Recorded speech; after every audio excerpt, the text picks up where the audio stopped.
And then one day, me and Aaron just had this conversation about the BBC News music. And he was like, oh, well, what are why didn't you do some kind of drum cover of it? Because us drummers love a drum cover. So I was listening to it. I was like, yeah, it's a great song. It's like, it's such a banger. And at the time, people were hearing this music every single day, whether they liked it or not, because of COVID. And, it became this thing that it was quite an emotional piece of music for a lot of people. So I wanted to kind of try and make it a bit more fun. So went out in my garden, set up my tripod. I was doing my weather forecasts from home, did this really like camp ending of a weather forecast, then ran out of shot, and then ran into shot in the living room with a drum kit and just massively overplayed the drums to the BBC News theme, and did it in like 2 takes. Didn't think too much about it, but it just changed my life, Dane.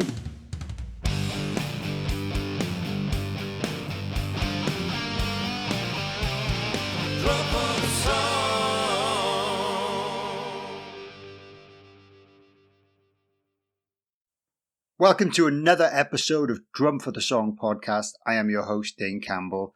Today's guest is the fabulous Owain Wyn Evans, who's also known as the drumming weatherman. Owain has been a BBC presenter for 15 years, but he really found his fame when a video of himself playing the drums to the BBC News theme went viral online. This gave him the platform for the BBC Children in Need 24-hour drumathon, where Owain raised £3.8 million for the charity. How fantastic is that? Owain was a great guest, and we had such a great conversation. He's got an amazing personality and a real love for the drums, you can really tell. I hope you enjoy this episode. Please make sure that you're following the podcast on social media. We're on Facebook, TikTok, Instagram and Twitter. And make sure you're following Owain as well, because he's really entertaining on there. Enjoy the episode. Cheers.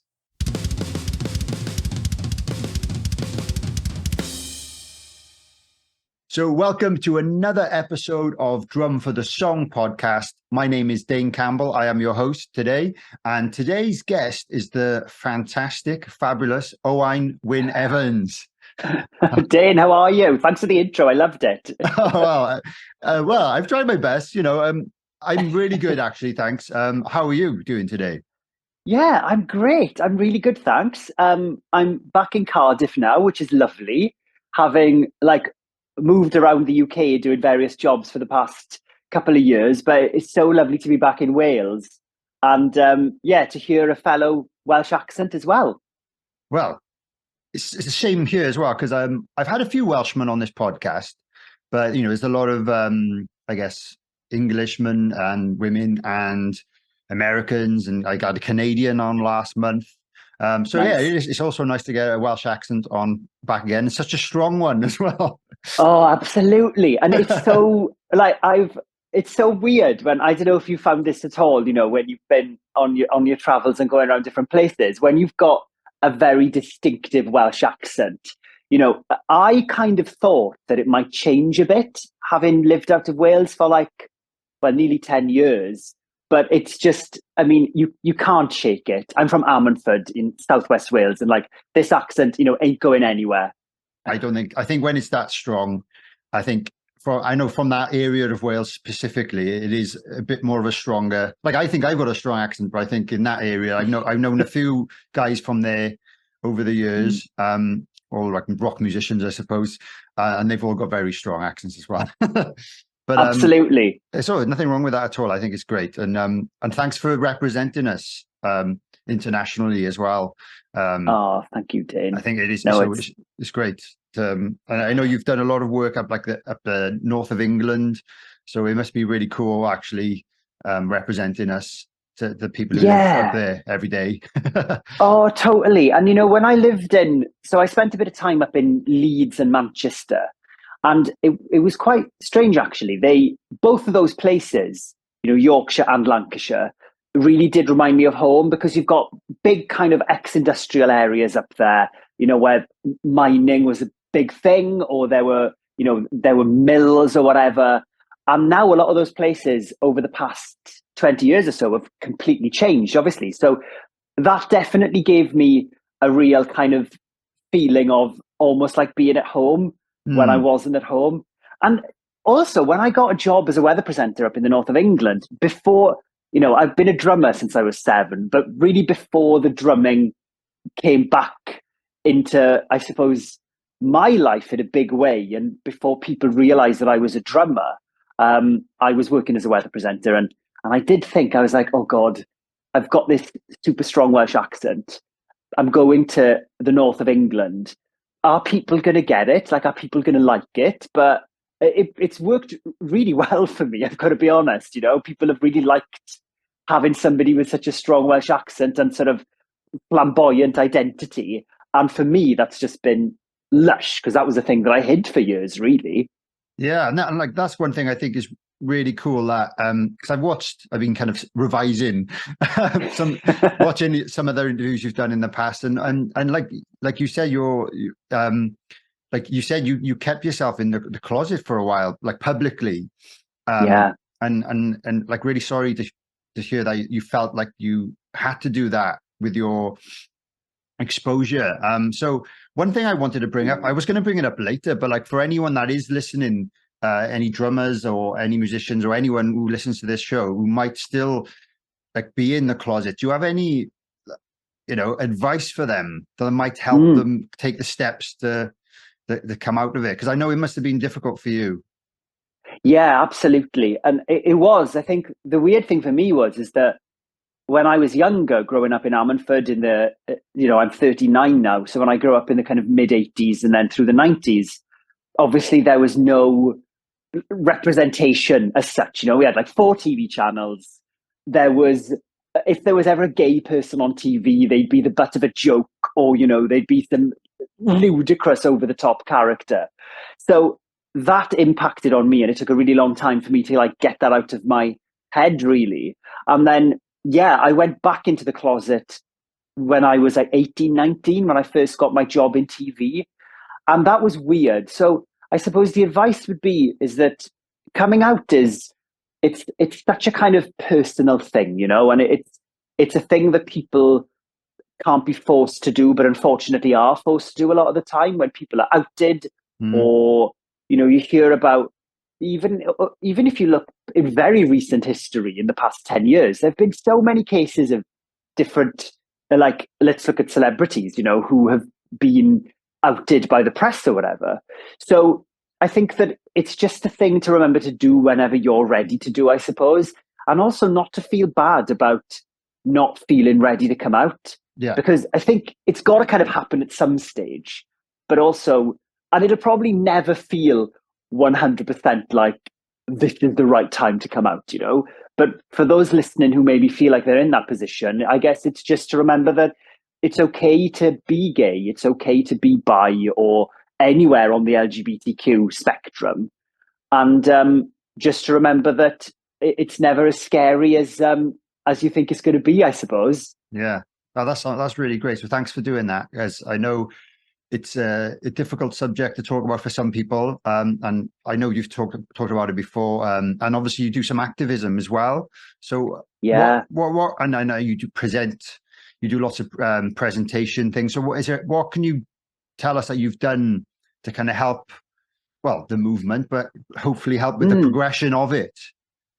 I think that for me it was like, because I didn't have the visibility when I was younger, as a drummer, as a young gay man who had this weird, like, almost like a polarized identity where, on one hand, I was riding motorbikes around my friend's field and loved it, and loved cars, and I loved mechanics, and drums, and these things that I think in a very cliched kind of stereotypical way aren't associated with, a lot of people don't think that they're things that gay people would be interested in, which of course is like ludicrous, really. Yeah. So over the years then, I've just tried to show that, yeah, I can be this camp, flamboyant TV presenter, radio DJ, whatever, but also have these other interests. And I think so I'm the patron of an LGBTQ charity called the LGBT Foundation, which is an amazing Manchester-based charity. They do loads of work. They've got a helpline, and having worked with them and seeing, what it's like still like for a lot of LGBT people, especially trans people now, it's really hard. Yeah. And music has probably been a bit of a haven for me. And I don't know what it is about. I think rock music in particular has this, and I'm speaking to Aaron, my husband, about this a lot, because Aaron grew up in Merthyr Tydfil, and he was like a proper emo, and I was like dipping my toe into that a little bit. But he put it really well the other day where he said that rock music, and I absolutely fell into this, is almost like a haven for so many people, because you get people who are maybe feeling like they're a bit outcast for whatever reason. Maybe it's the way they decide to dress. Maybe it's the way they want to wear their hair or the tattoos they have, whatever. Or maybe it's because they're gay. I think that there's something in rock music that brings people together. And I think, and metal as well, it's a very accepting kind of place. Absolutely, yeah. And I'm sure you've seen that as well over the years, doing what you do. Yeah, because I guess if you talk about Merthyr Tydfil, if your husband's a similar age to you or a bit younger, maybe, I probably was in a lot of the same circles as he was, and at the same concerts, and like one of the big bands from that town, from that era was the Blackout, which I'm sure you might have been familiar with if he was like an emo kid or whatever. I don't think any of the members of the band are gay, but the visual aspect of them, and especially one of their singers, was a very kind of flamboyant, pink hair and all this stuff going on, but it was more accepted. It made everything more accepted, which was great. And I've met a lot of people in that scene, and I think they felt included in that and felt safe within that company and that music scene. And I think I agree with you. Everything about rock music and heavy metal especially is, I would say, one of the most inclusive musical subcultures, I suppose, that I'm aware of anyway. I'm sure there's others as well, but I guess I'm a bit more familiar with them. But all 100%. all the music festivals I've been to, it's great, and everyone gets on, and it doesn't matter. Like it's not important part of your identity. It doesn't matter. It's just like we're all in this together, and we all love this music. So let's just all have a good time. It's great. 100%. And even when you look at the kind of nightclubs or clubs that used to play that sort of music, and still do. I know there aren't as many kind of clubs around in the same way as they were, but going to places like Thin City in Swansea, and they used to have like queer nights, and even when you were in there, you would look around and you'd feel like they play like all sorts of stuff, like you'd be like, same with Fall Out Boy, for example, a band that I love. They're amazing. None of them are gay, but somehow I think that it's probably just because of that inclusive kind of all of the weirdos, which wherever you feel like you fit in that, kind of within those brackets. And a lot of LGBT people do, unfortunately, put themselves into that bracket because they feel like they're on the periphery of everything. I certainly felt like that. Can't speak on behalf of everyone, obviously, but I think that the kind of, to answer the question that, oh my God, you asked like about 10 minutes ago now. Sorry, I've gone all over the place. I think that just showing that you can be yourself and that's all right is an amazing thing. And I really wanted to show that, Dane, when I did the drumathon as well, showing that you don't have to be a certain type of person to be a drummer. You don't have to like this sort of music. You don't have to be a man. You don't have to be whatever. You have to be straight, which is why, even though peppered throughout it all, I was playing, everything from like Blink-182, Carpenters. We had a bit of AC/DC in there. But I wanted to start it with Celine Dion, River Deep Mountain High, and end it with Britney Spears' Baby One More Time, just to show that you can play the drums exist anywhere and in music. And even if it's like Baby One More Time, Max Martin, amazing producer, also a drummer. The drum beat in that is like a really straight 4/4 all the way through. But also, there's something I tune into the drums of those songs, and maybe that's because I'm a drummer, or maybe it's just because the drums are at the front of the recording in a way. Yeah, I think that's what makes people dance, and most of that music is designed to get people on dance floors and singing along. So I think it is, and even like dance music, the drum or the bass drum thump, it's the pulse. It's the most. I know there's lots of other stuff going on, but that's the thing that gets people dancing. So it is really important, and whether it's programmed or whether it's someone physically playing a kit, it's so important for all styles of music. I guess apart from a cappella singing or something like that, I suppose, which definitely is slightly less relevant. But yeah, I know what you mean. And let's go back to, you've briefly mentioned you started playing drums when you were 7. Is that right? Yeah. So that's a similar age to me, actually. So that's amazing. So who kind of influenced you to play the drums? And when you were learning then, did you have any particular drummers or drummers in bands that you thought, oh, that person is great? Or who were your biggest influences? I think I grew up listening to everything from, my parents would always have music on, and there was a record player in the living room, and we had everything from it was mainly your Fleetwood Mac, Wings, Beatles, but the one that always really stood out for me was the Carpenters, and I love Karen Carpenter. I think she's one of the best drummers that we've seen. When you see her doing some of her drum solos, and she's absolutely shredding the kit, and she described herself as a drummer who could sing, but really the Karen Carpenter that you saw, you never really saw that, because I don't think it was really allowed for her to do that. So I think hearing about this woman who was a drummer and then hearing her play the drums on some of those songs, that must have lit something in me, I think, and must have made me think, oh, there's something. I probably wasn't thinking about it too deeply at the time, because I was 7, but I wasn't going into the kind of identity things of it, Dane. But I think that the Carpenters definitely were a thing that lit something in me, I reckon. Karen Carpenter was the one. But then also growing up and listening to Green Day and, those sorts of bands, and Blink-182, and people like Trey Cool and Travis Barker, these amazing drummers who were just going for it, incredibly kind of fast drummers.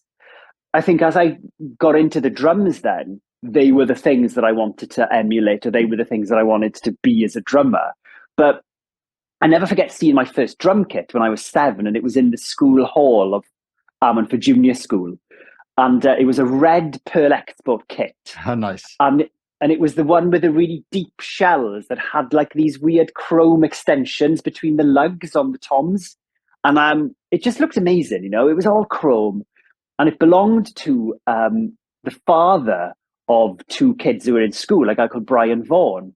And Brian was the drummer of, he would come in, and I think he was drumming to the school were doing Joseph or something, And I couldn't take my eyes off Brian playing the drums. And I remember the kit, this red Pearl Export kit. He had a chrome snare and he had Zildjian cymbals. And I think that was probably the moment when I saw my first real drum kit in real life, where I was like, I want to play that thing. That looks amazing. But even before then, my parents had bought me a cardboard drum kit when I was saying that I wanted to get into the drums. And it was a little thing, and I played it till it fell apart. And I think after I saw the first real drum kit then, that the cardboard drum kit didn't last very long, because I was hitting it harder and faster from there on. Amazing. Oh, I guess it's great to see it and visually seeing that real, I guess, adult kit must have been amazing. Totally. Did you ever have a moment where you can you remember seeing your first drum kit? Because I guess you've always been around music, haven't you, with your dad and with being musical? Yeah, well, that's the thing. He did introduce it to us at a very young age. But I think one memory that I kind of have I don't have it in a lot of detail, is when I went to one of his concerts and I got to sit behind their drummer's kit at the time. So it was Phil Taylor was the Motorhead's drummer at the time. There was this gigantic drum kit. It would have been 3 toms, maybe 2 floor toms, like all these cymbals. And I remember I even maybe got to play it a little bit. I don't know if I could reach the pedals at that point, but I think that must have been like a turning point for me to be like, yeah, I want to play the drums, because he'd introduced me to guitar as well, and my older brother already played guitar, quite well. And I don't think my dad encouraged me either way, but I think I must have just taken a liking to the drums from that point, or maybe before, but I think that was the real moment when I got to sit behind a real drum kit. So yeah, similar, very similar story, I think. Amazing. It's all a bit blurry, but it was around that kind of age that I started playing, and eventually we did have a drum kit in our garage, and we used to jam with each other. So my older brother and my dad, we used to jam, and then the neighbors started complaining. and they literally always the case. They sent like the noise police basically to our street, and they registered the DBs at the bottom of the street and said, "Oh, you can only play this between certain hours." And we were being respectful, in terms of the times of day we were playing. But we were like, I think my parents were getting stressed out, and they didn't want to, prevent us from playing. So they ended up getting us an electronic kit then. So we had that inside the house, so we could jam together, but at a lower volume. So that was when I really started like playing a lot then, because I could come home from school and I could put on the headphones, and I used to play along to Blink-182 albums and things like that as well. So similar music to you. And that's really where I kind of started improving a lot, I think, because I was spending the hours behind the kit. But it was that electronic kit that allowed that to happen. Otherwise, I was only jamming with my brother and my dad. But I remember we had a hi-fi system next to the electronic kit. I put a CD on, you hook up the lead, you plug the hi-fi into the brain of the electric kit, put the headphones on, and it was like, back then it was like, oh my god, this is amazing, I can play along to music. I know everyone takes that for granted these days, but it was a really cool feature back then. Totally. What was the kit? Can you remember what it was? The electric kit. It was a Roland TD6 maybe. At the time, it was pretty top of the range, I think, at the time. Mesh heads and everything. Oh, nice. It didn't have the rubber cymbals that look like cymbals. It was just like the rubber pads for the cymbals. But I think a few years later, they brought out ones that looked like cymbals and like wobbled like cymbals and stuff. But I didn't get one of those. I didn't get one of those. But it was amazing at the time, yeah. And nice. I think, and yeah, so obviously, I think I've listened to say that you didn't have lessons, you were self-taught. Is that correct? Yeah, I was pretty much self-taught to a certain degree. And that came off the back of, like, as you were saying about yourself there, just putting a CD or a cassette actually into the cassette player. My parents then bought me this amazing. It was just, I think every drummer remembers their first drum kit, right? Like their first proper acoustic kit, and it was like Brian's kit. It happened to be a red Pearl Export kit. They secondhand. They said there were 2 there. There was a white one, like an off-white coloured one, and there was a red one. And it was when the fashion now with a lot of drummers, anyway. I suppose drums are a little bit smaller, aren't they? Like this was a proper rock kit. Yeah. The toms were. There are pictures of me playing it, and because I was so small, the toms were lowered on the bass drum, and they were literally like either side of the bass drum for me to be able to press the pedal and hit the toms. I see. This massive, 16-inch floor tom, and it was just a gorgeous kit. And then I played that, and then Brian, who I was telling you about earlier, with the red drum kit with the extended lugs, he was offering some drum lessons in his house. So I went there for a bit, and I had a couple of, quite a few lessons off him actually, and he really taught me how to speed up and how to kind of, I was playing without my hands being crossed over to start with, because it's what felt kind of right to me, because the hi-hat is there, the snare drum's there. Well, I'll just use these hands this way around. But then he was kind of getting me to play properly. And I'll be honest, Dane, I've never been a very disciplined person, especially so as a child. So anything that felt like a lesson, I would often struggle with. But I probably stuck with those drum lessons longer than anything. Amazing. And so that kind of took me from being self-taught to, being better and being faster. And I finished the drum lessons then because I kind of felt like I wanted to do my own thing again, really. So it was interesting being self-taught and learning how to play along to CDs for years, really, before I then went and had these lessons with him. And the school were, at the time, things have changed now completely, but, at the time, the school were never really supportive of my drumming, and there wasn't a drum kit there. Mine I don't know wasn't if it was either. the same. Yeah, and it must have been a thing of the time. I don't know. Yeah. I think when I got to maybe when I got to GCSE level, I think one of the music classes had a drum kit, but it was too late by that point. I could already play then, but for me growing up, it was just they promoted, I guess, the classical instruments and xylophones and things like that. That's all it was. And I think keyboards were as cool as we got in my school. And then they did bring drums in later on, so hopefully it's changed now. And well, I know there's lots of young kids having drum lessons in schools now, which is great. So it's promoting the kind of the rock instruments as well as just the classical stuff. But totally. I know what you mean. So obviously you must have got into playing in bands eventually, and I know you were in a band with not with him, but one of my past guests, Adam Roberts. He said you used to share the drum kit role for Magic Rooster Brothers. Absolutely. Yeah. Adam's amazing drummer, and obviously he's doing brilliant things now. And the Magic Rooster Brothers. So two good friends of mine and two good friends of Adam's as well, Callum and Gwilym, they'd known each other for a long time. And Adam was playing the drums with them. And there were times when Adam couldn't make it and I would help out and vice versa. So they ended up having this shared drummer situation. Yeah. And the Magic Rooster Brothers was amazing. And what was great about it is that of all of the bands that I'd been in, cover bands that I'd been in before, which were, the kind of typical schoolboy rock bands, the stuff that we wanted to play was really similar to what I was telling you earlier, might happen to be my favorite kind of things to drum along to, like Blink-182, we do all of that stuff, and The Offspring. Nice. But then the Magic Rooster Brothers, just very fond memories of just, my hands bleeding because I was just trying to play this stuff over and over again.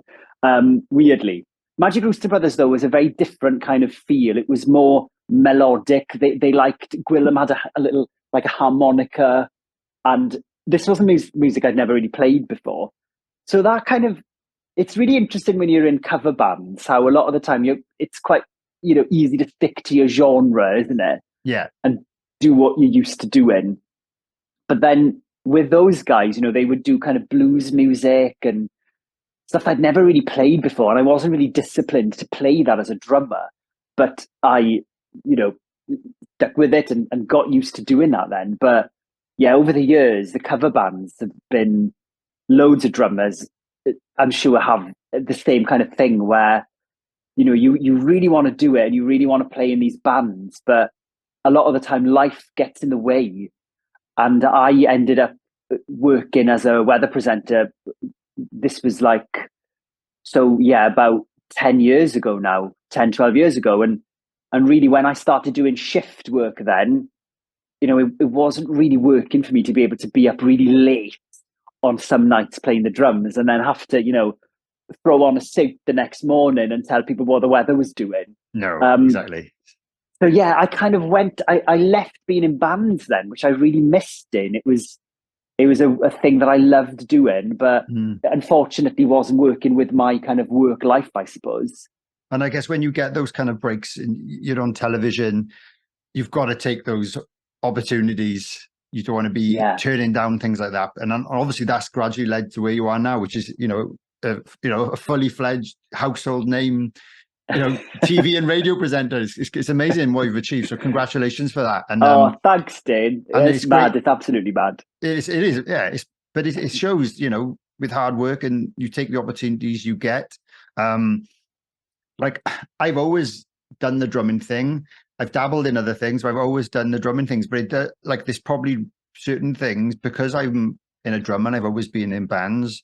I've turned down because I know it would negatively affect that. So it's good that you took the path that you did, and now you've started incorporating the drummers back into, I guess the entertainment part Totally. of what you've done, and that's great as well because I guess your two loves are still you're still doing 100%. And and like as you were saying then, there comes a time where a lot of people feel like they've got to choose, haven't they? I suppose, and it's been, and the drums definitely fell aside for years, and with that, so did the kind of progression of my skill. I felt anyway. I'm still quite fast, but you feel like you've got to play the drums a lot, I think, and you've got to make sure that you keep playing them. And I've been very lucky over the past 2 or 3 years to be able to get back into that again.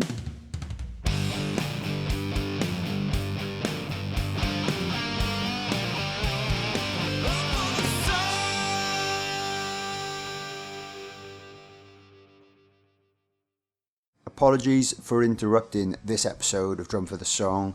I really hope you're enjoying it so far. I just wanted to take a few moments to tell you about my Patreon page. This is a place where you can support the podcast in exchange for some bonus content. You can head over to patreon.com/drum for the song. There are 3 tiers available at the moment. One is £3 a month, one is £5 a month, and the other one is £10 a month. Each tier grants you access to exclusive benefits, which include bonus episodes, early access to the main episodes, private Facebook group membership, merch discounts, discount on Motorhead beer as well as a monthly competition to win Motorhead beer, access to Skype chats with me, asking my guests questions, occasional free gifts like drumsticks, free tickets to Phil Campbell and the Bastard Sons shows, and your name in the episode description. If you regularly enjoy the podcast and think you would enjoy those benefits too, please consider signing up. If you didn't already know, I do everything for this podcast all by myself. So I do all the contacting, all the research, all the interviews, all the audio editing, all the video editing, all the artwork, all the uploading. I write all the descriptions, I build the website, everything is just me. So essentially the money from the subscriptions helps me keep a bit of time free during my weeks so I can continue making the podcast for you guys. So again, that's patreon.com/drum for the song. Check it out and enjoy the rest of the episode. Drum for the Song podcast. How often do you get behind a drum kit, and do you have to set practice time aside for yourself? I do it a lot less than I should, and a lot less than what people probably assume. Like I've got an electronic kit and a very small acoustic kit in my shed, but it's not soundproofed. So I can play the electric kit, without bothering everyone, but it doesn't quite give me that feeling of playing a real kit and the dynamics of a real kit.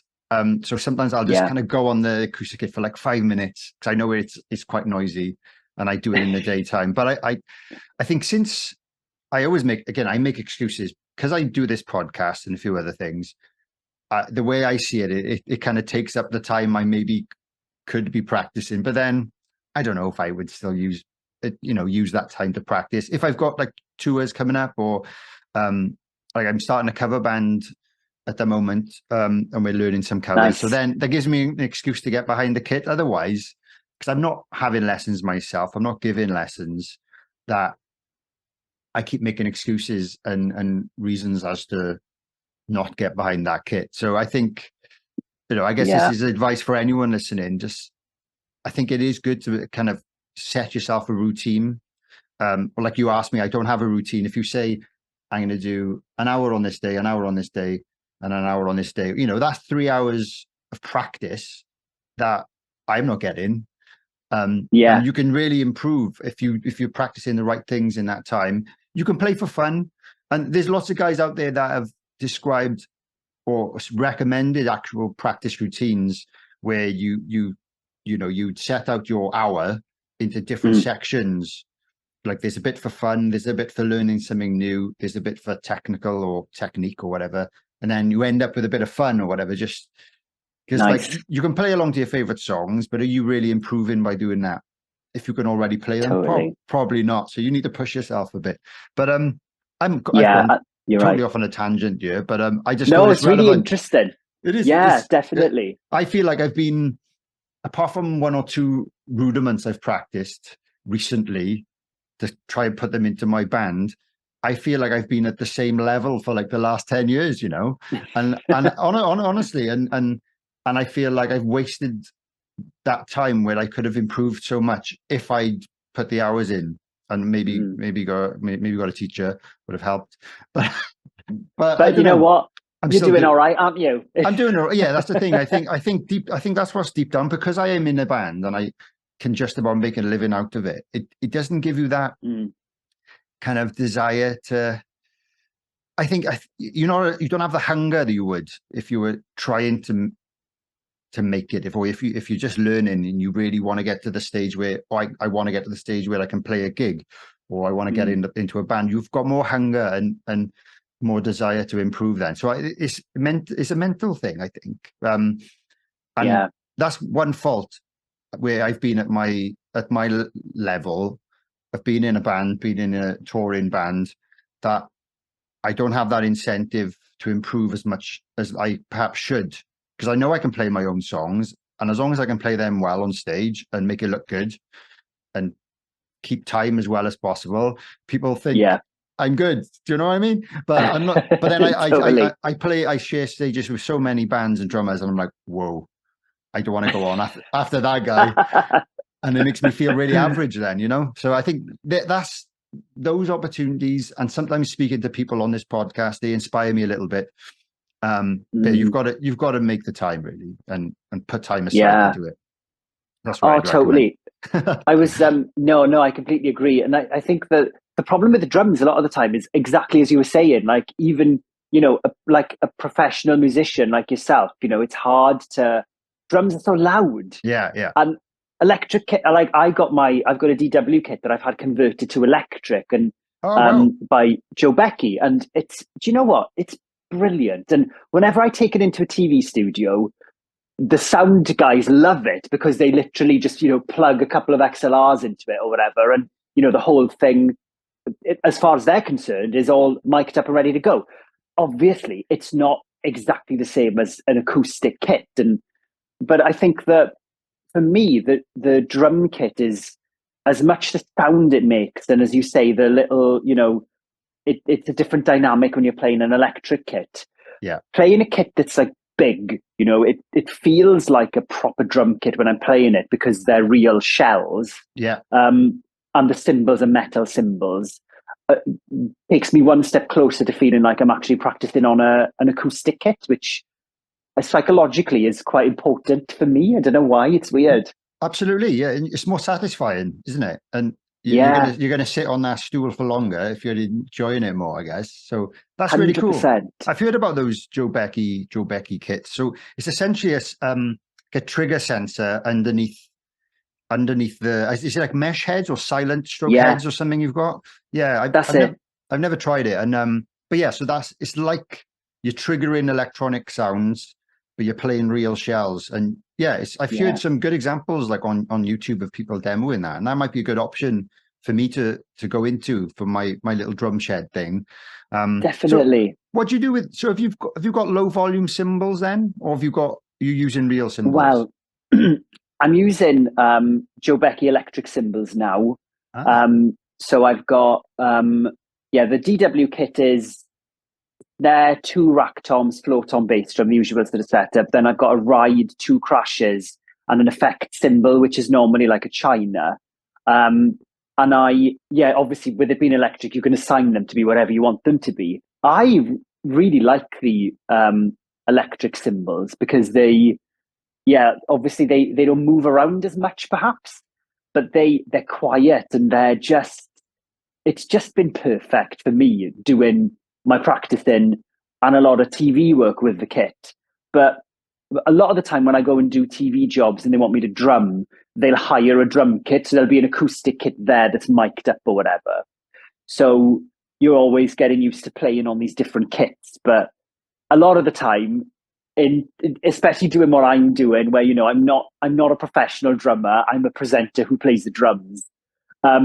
People just want to see you thrash the thing, they just want you hitting things and doing fast fills.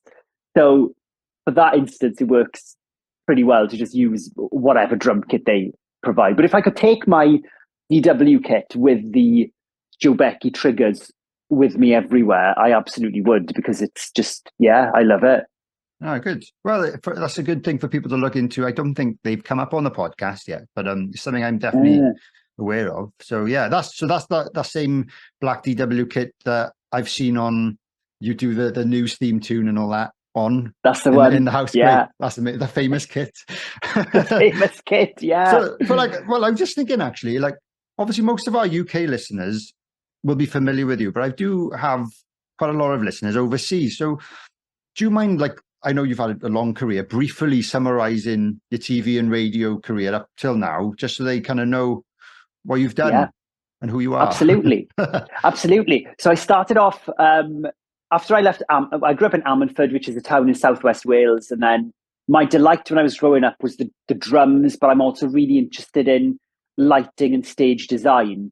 And weirdly, another kind of little passion project of mine is I collect vintage disco lights. And honestly, my poor husband has to deal with something will turn up in the house and it's like a new light.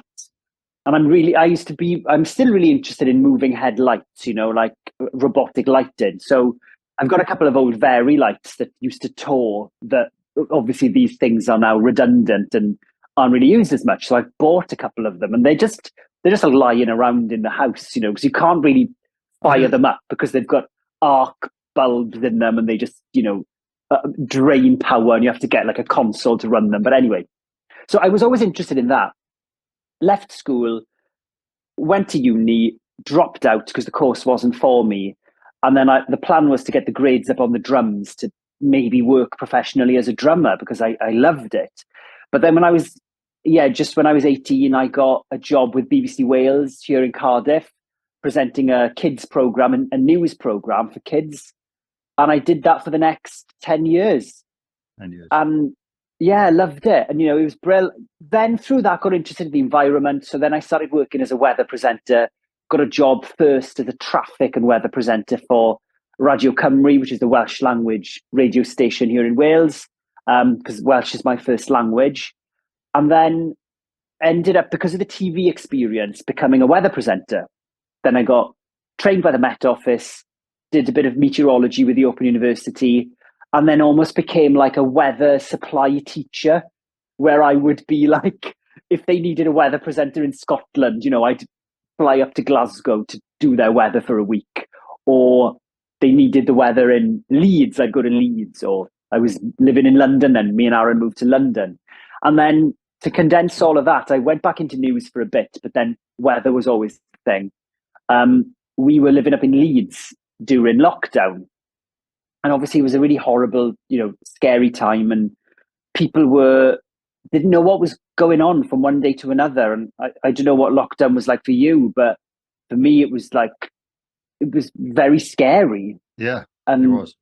I was miles away from my parents as well, Dane, and they were in Ammanford. Me and Aaron were up in Leeds. It was all locked down. So the drums were there, in my house. And my poor neighbour Joyce, this was before I had the electric triggers on it. She had to deal with me smashing that kit so much through lockdown, because it was what I was using to vent. And then one day, me and Aaron just had this conversation about the BBC News music, and he was like, "Oh, well, what do you why didn't you do some kind of drum cover of it? Because us drummers love a drum cover." So I was listening to it. I was like, "Yeah, it's a great song. It's such a banger." And at the time, people were hearing this music every single day, whether they liked it or not, because of COVID. And, it became this thing that it was quite an emotional piece of music for a lot of people. So I wanted to kind of try and make it a bit more fun. So went out in my garden, set up my tripod. I was doing my weather forecasts from home. did this really like camp ending of a weather forecast, then ran out of shot, and then ran into shot in the living room with a drum kit and just massively overplayed the drums to the BBC News theme, and did it in like 2 takes. Didn't think too much about it, but it just changed my life, Dane, you know? Yeah. That like moment of doing a thing just because it would be a bit of fun. And then that video went viral. And then from there, I ended up doing loads more TV work because obviously I'm a presenter. So that was like what I do. And the drumming became more of it. And now I work as a DJ for Radio 2, which is just brilliant, which I love. And for anyone from abroad, the BBC Radio 2 is the most popular radio station in the UK, I think. Yeah, so absolutely, it is. It's the most listened to station in Europe, so it's pretty big. And I love it. And I'm on the early breakfast show, so I'm up early in the morning, and we get amazing listeners doing all sorts of stuff, from lorry drivers to nurses to people who are international listeners. And we've got this segment called Air Drum Anthems, where I basically every single day I get to choose a drumming anthem. And our listeners choose one as well. And it's just been lush to bring the drums really back into what I love doing and be able to talk about it every day. It's just fab. That's amazing. No, it's incredible that you've managed to fuse both things together, and fair play for doing it. And I guess hopefully it might inspire new people to start playing the drums, just because you show how fun it can be. I guess it always looks like a fun hobby, but I think you give it that extra special. I don't know. You just make it look so desirable to do, and it's not all about perfection as well. Like obviously, like when you've put the performances online and stuff like that, it's just about fun and like you're thrashing about. But like ultimately, you're a very good drummer. I was watching your YouTube covers. If you go on your YouTube channel, so Owain Wyn Evans on YouTube, there's a few drum covers on it. I assume you were quite a bit younger then, but there was a Foo Fighters and Paramore and like all bands I used to listen to, and I still do listen to be honest.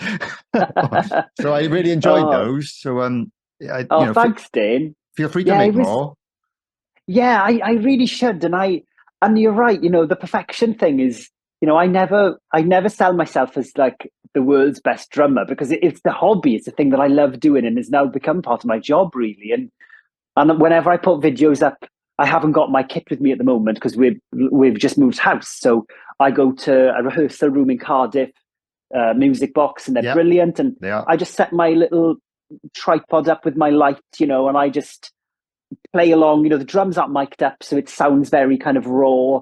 And people like it. It's just a bit of fun. Yeah. And I think that the one thing that I didn't mention in the career bit was that changed my life was the drumathon, where I played the drums for 24 hours non-stop. And I think that weirdly, that positioned me then as a drummer. People almost every day, if I'm out and about, like in a town or filming something, or even if we're going for a walk, someone will recognize me for that, and that's just amazing. I can't get my head around it. And just to highlight that, because that's an amazing thing, you raised over £3 million doing that. 3 million, bonkers, isn't it? Absolutely bonkers. And I think I read it was like the highest grossing, I don't know if that's the right word, but the highest amount they'd ever raised from like an actual event for children in need. So congratulations and thank you for doing that. And especially during that time where everyone was still a bit scared to go out to their houses and stuff like that, because it was around that time. Remember, it was winter and we'd had a bit of a summer, and then they were scaring everyone again with the COVID, and it was, and I think we toured around then, and we were struggling to sell tickets because people weren't willing to come out, and there was a lot of no shows, and all the promoters were saying, we've lost money and all this stuff, but it was exactly that time. It was like November time, I guess. It was, So well done for that. Oh, thank you. Thanks a lot. It was it was a thing that I was not expecting to be what it was, and I honestly, if I would have raised 250 grand, I would have been like over the moon, because that's a lot of money.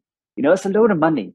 But when it's now at like 3.8 million, which is just like out of this world, mad. That's mad. And also I got to meet, so Mark Richardson, who I know you've had on the podcast, is a friend of mine. And Mark played such a huge role in the drumathon, because he was basically like the coordinator, the music coordinator, when we did the Big Bang, as we called it, where me and the 50 other drummers played the BBC News theme. Mark was the one who basically worked out what parts everyone would play. And I mean, Mark is just the nicest guy and just an amazing drummer. So meeting people like Mark and, Charisse Osei from Simple Minds, and actually becoming like friends with people who I've like looked up to, was just also mad, completely bonkers. I bet. Yeah, I was going to say, what were your like highlights from that? But yeah, I guess meeting people like that, and some of the other drummers that were involved. It was amazing that so many people got involved. If you do another one, give me a shout. I'd love to get involved. Oh my god, absolutely! I will, 100%, 100%. Honestly, yeah. I remember there was I'm not sure if it was for that. I think it was for an advert, but there was some advert going on one of the drum forums. We're looking for drummers to collectively play together. Send your details in your photo or whatever. And I did it, and I didn't hear anything back. But I don't know if it was for that or for something else. But I'm up for anything like that.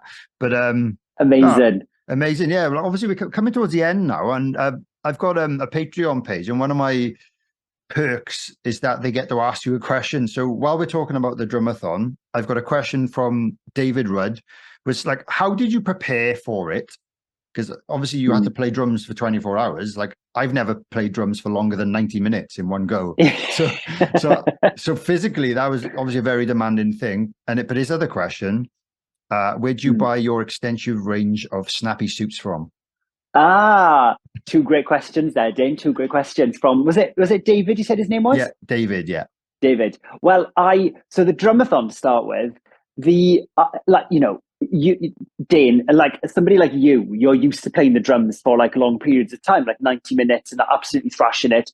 For me, I was now a person who was, I'd played in loads of cover bands when I was younger, but I'd go to a rehearsal room and tap along for an hour or whatever, but never for 24 hours. So we had this amazing guy called Greg White, who is basically he's like an ultra athlete. And he does all of the Children Who Need challenges. He mentors the presenters or whoever it may be, the celebs doing it. So Greg sat down with me and he was like, okay, we need to get you to a gym.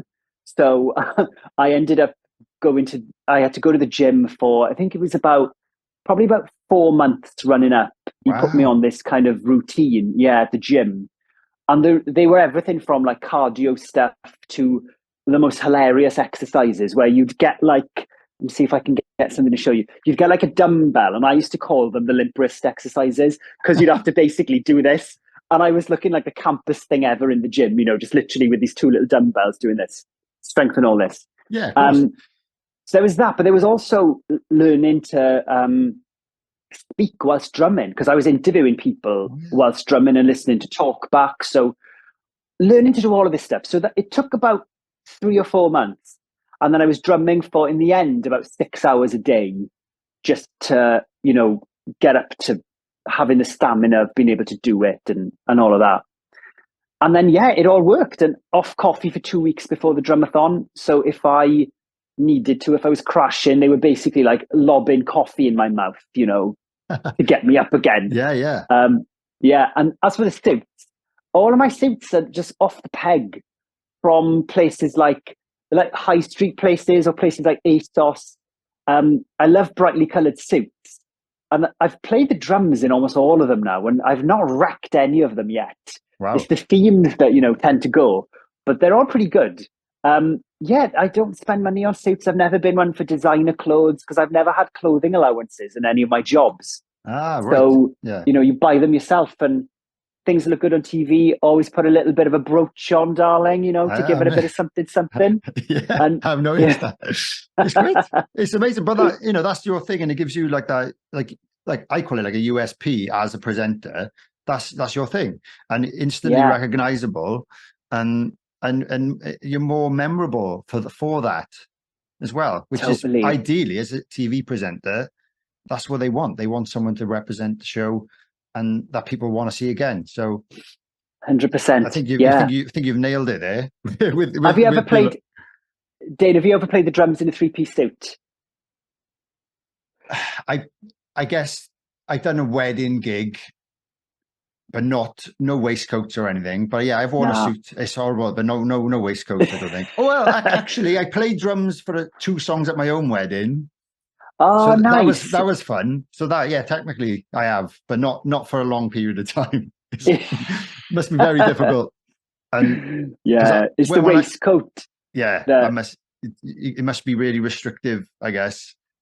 Totally. In Sorry, I way. interrupted you. You go. Oh no, I was gonna say when I play a gig normally, I wear a pair of like gym shorts, like running shorts, really loose, really airy, and like either a vest or like just a t-shirt. So because I get very hot and sweaty when I play the gigs I play, especially in the summer in Barcelona or whatever. When I play these festivals, it can get a bit stuffy. So yeah, I sacrifice my visual presentation for practicality when I'm playing gigs, but I know some drummers will still play. They'll still play in a pair of skinny jeans and a jacket. I'm like, I don't know how you do that. Especially doing the stuff that you do. When you're like on stage in these, as you say, especially in warm countries. But even if you're just on a big stage where there are lights all around you, it gets really hot, I'm sure. And like I've not really ever had the experience of this, of being on a stage where there's like a massive crowd of people looking at you as well. I bet that energy also, that can make you overheat a bit as well. Absolutely. And it makes you play faster, which is bad. Absolutely. We're a bit old school. We don't play to like click tracks live. We do it in the studio, but we don't do it live, which a lot of rock bands are doing now. They're using live click tracks and backing tracks and stuff. So I'm in control of the tempo pretty much. So I have to be careful, because sometimes that adrenaline from the crowd does make you play a bit faster, which means you get hotter and sweatier and tired more quickly. But anyway, that's absolutely that's really great. We're coming to the end now. So at the end of every episode, I ask this question to all of my guests. So I do apologize in advance because it's quite difficult to answer. But if you could start your own band with yourself on drums, you could have any musician or singer playing the other instruments in the band, dead or alive. Who would you have in the band with you? Amazing. That is a tough one, isn't it? Right, let me have a little think now. Who would I have? Well, I mean, I've already mentioned her. I'm going to mention her again, even though she was a drummer rather. I mean, I'm going to have Karen Carpenter on vocals. Yeah. Nice. Right. We're going to get, this is a very unusual band. I'm going to then get Max Martin, who doesn't play live anymore, but used to. He was in a band called Alive, or I'm Alive, I think. We're going to get Max Martin on the keyboards and the programming, because I want a little bit of that going on. I want a little bit of synth there, but that probably means I'd have to play to a click track. And who else would I get? It's really tough. I mean, can we just go with, maybe we'll just stick to a 3-piece? Yeah. Me, Karen Carpenter, and Max Martin. Why not? Have you ever had a combination like that before? It's a very weird combination. I've had people bring in keyboard players, but not like electronics. I've had instrumental bands. People have just said, "Oh, well, I just want instrumental. I don't want a singer." And I've had like people bring in brass instruments and things like that. So yeah, it's amazing how everyone's just completely different. The only person that comes up a lot is Freddie Mercury. He comes up a lot, of course, as people's favorite singers, and he was incredible. So totally understandable. But, definitely. Oh, absolutely. Just thank you so much for taking the time. I'm sure you're very tired after your shift this morning. No, not at all. Dane, listen, it's been an absolute pleasure. It's been so lovely to come on, and thanks for having me on the podcast. Oh, absolutely. It's amazing.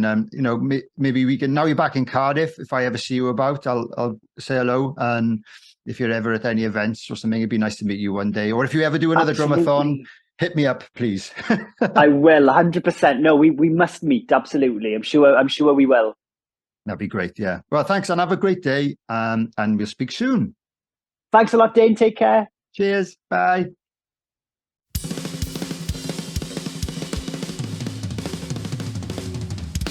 Drum for the Song podcast. Thanks for listening to this episode of Drum for the Song podcast. If you've enjoyed this, please consider liking the video and subscribing if you're watching on YouTube, or subscribe and follow wherever you get your podcasts. If you could leave me a review or comment, that would be fantastic too, as it helps other people discover this show. Please also consider sharing this with any family members or friends who might enjoy the content. You can also follow me on social media at Dane_drums or at Drum for the Song, or search for Drum for the Song on Facebook to follow the page and join the official Facebook group. If you'd like to support the podcast, you could purchase some merchandise from drumforthesong.com, or consider supporting me via Patreon from just £3 per month for additional exclusive content like bonus episodes, video calls with myself, competitions, discounts, and much more. Any additional support is always greatly appreciated, but I would like to give extra special thanks to my top tier Groove Master patrons, whose names are listed in the description below. My name is Dane Campbell, and thanks so much for watching or listening this far. If you're a drummer, don't forget to drum for the song.